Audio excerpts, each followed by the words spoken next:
Oluchi, you are co-founder of BLMP, which stands for Black LGBTQIA plus Migrant Project. What is that project? Yeah, so BLMP is a community-based organizing organization that works with Black LGBTQ migrants and first-generation people in the United States to build power for and liberate all Black people. You work on a global platform, correct? Yes, Talk a little bit about that. we do advocate towards folks that are coming into the United States, but we also take a look at and see why are people choosing to migrate in the first place, or why are people forced to migrate in the first place. And so a lot of the work that we do outside of the United States is actually supporting folks that have chosen to stay in the places that they live and are really doing the work in their homelands. So for example, we work with an organization in Jamaica called Transwave Jamaica, and those are folks who are trans identifying that are doing a lot of trans liberation work inside of Jamaica.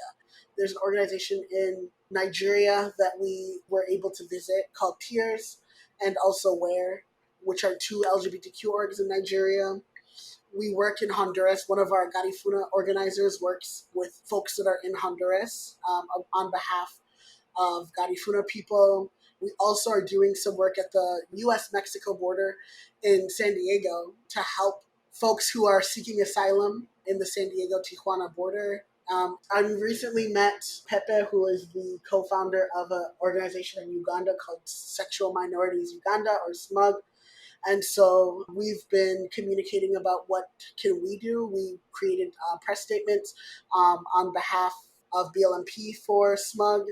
And we're also helping support some folks in Kakuma in the refugee camp that are queer or LGBTQ that are living in the refugee camp in Kenya. When you're advocating, what are your goals? Yeah, I think my goal always is every human being, regardless of their output, regardless of the identities that they hold, deserve to live a life in which they can thrive.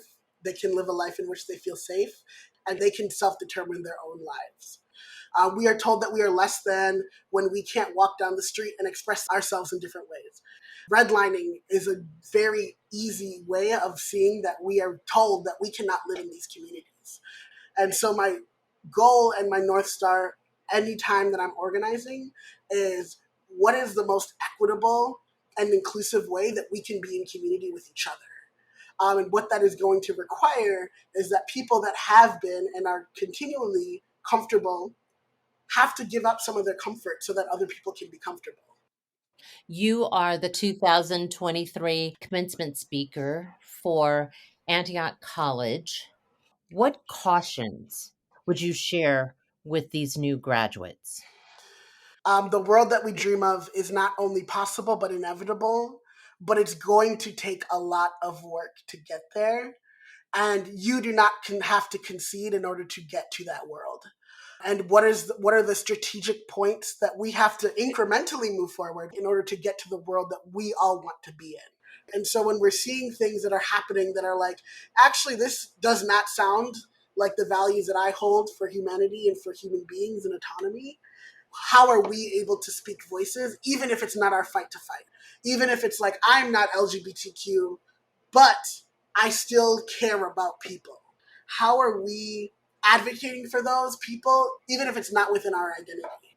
Oluchi, I thank you so much for taking out a few moments to talk with me and to share your ideas. Thank you.